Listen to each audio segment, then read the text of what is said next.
Et là, je fais partie de l'organisation de la Biennale à Pantin.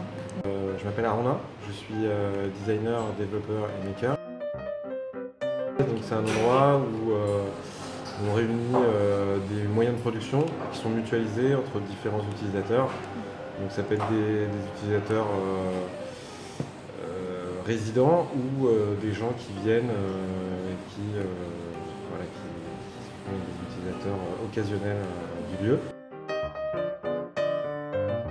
Ça permet de graviter selon les projets de chacun, au moment où ils ont aussi des produits à présenter, ou des envies de présenter des nouveautés, ou qui sont disponibles, voilà. Ça leur permet de faire partie d'un événement. Aussi de rencontrer d'autres créateurs qui ne travaillent pas forcément dans les mêmes endroits que nous, et du coup aussi de voir comment, selon les lieux, les démarches possibles pour chaque créateur, et de rencontrer des créateurs et de ne pas être tout seul, un peu tout seul dans son coin. Donc j'ai fait une partie de ma carrière dans l'édition. J'avais un petit studio de design qui s'appelait Studio. Et on faisait des objets en découpe numérique via de la sous-traitance. On a fait plusieurs fois mes objets, des choses comme ça. Et on a vendu des milliers de pièces et on s'est rendu compte à un moment en fait, qu'on n'arrivait pas à joindre les deux bouts, malgré tout, parce qu'en fait il y a beaucoup d'intermédiaires en fait, dans la chaîne. Et donc on a commencé à réfléchir en fait, sur les moyens de production. Et c'est un peu ça qui nous a amené au mouvement Maker. On a commencé à concevoir nos propres machines et ensuite on a acheté des machines et on a monté un des premiers makerspace en France. Donc moi quand je me suis un peu lancé dans l'aventure du makerspace, c'était pas pour faire ce que faisaient peut-être les autres qui étaient vraiment des lieux de pédagogie, d'échange de savoir-faire.